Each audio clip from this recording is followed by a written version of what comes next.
بسم اللہ الرحمن الرحیم۔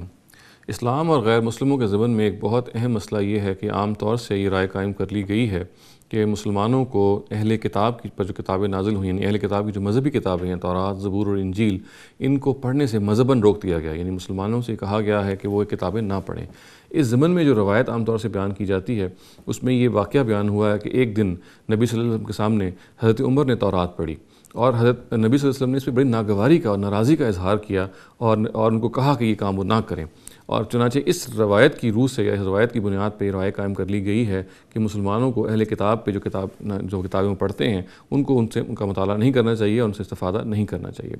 سب سے پہلے تو یہ جان لیجیے کہ یہ روایت کا ایک خاص موقع اور محل ہے۔ اس روایت کے اندر جو بات بیان ہوئی وہ یہ ہے کہ اس زمانے میں ہمیں معلوم ہے قرآن نازل ہو رہا تھا، چنانچہ نبی صلی اللہ علیہ وسلم نے حضرت عمر کو خاص طور سے یہ کہا کہ جب قرآن نازل ہو رہا ہو اور قرآن مجید کا ایک خاص ظاہر ہے کہ ایک حیثیت ہے، تو پھر ان کو اپنی ساری کی ساری توجہات کا مرکز قرآن ہی کو بنانا چاہیے۔ یعنی روایت کا مدعا یہ ہے کہ اصل میں کہ جب قرآن نازل ہو رہا ہو تو پھر ہمیں باقی کتابوں کو نہیں دیکھنا چاہیے اس وقت تک، بلکہ ساری اٹینشن کو فوکس کرنا چاہیے قرآن کو پڑھنے میں، اس کو پڑھانے میں، اس کی تعلیم میں، اس کے تعلم میں اور لوگوں تک اس کو پہنچانے میں۔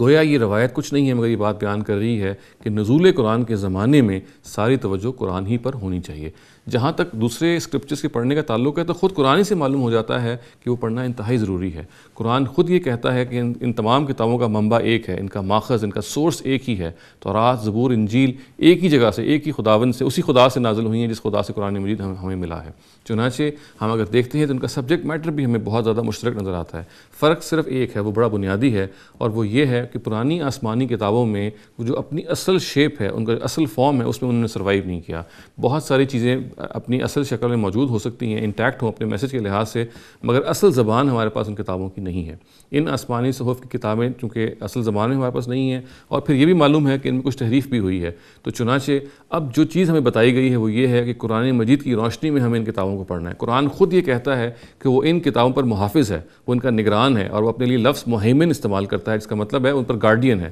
اور اس کا مطلب اس کے سوا کچھ نہیں ہے کہ ان کتابوں کو ضرور پڑھا جانا چاہیے، البتہ جہاں وہ کتابیں قرآن مجید سے کوئی مختلف بات کریں تو وہاں ان کی بات ہم ایکسیپٹ نہیں کریں گے۔ تو اس میں جو صحیح بات ہے، صحیح رویہ جو سامنے آتا ہے وہ یہ ہے کہ اس طرح کے جو آسمانی اسکرپچرز ہیں ان کو ہر حال میں پڑھنا چاہیے، ان کی جو وزڈم ہے، ان کے اندر حکمت بیان ہوئی ہے، اس سے فائدہ بھی اٹھانا چاہیے۔ تاہم اگر یہ کسی جگہ پہ قرآن کو نگیٹ کر رہی ہیں یا قرآن مجید کی بات کو کسی طریقے سے اس میں ریجیکٹ کر رہی ہیں یا اس سے مختلف بات بیان کر رہی ہیں تو وہاں پہ ان کا پھر اعتبار نہیں کیا جائے گا۔ اقول قولی ھذا واستغفر اللہ لی ولکم ولسائر المسلمین والمسلمات۔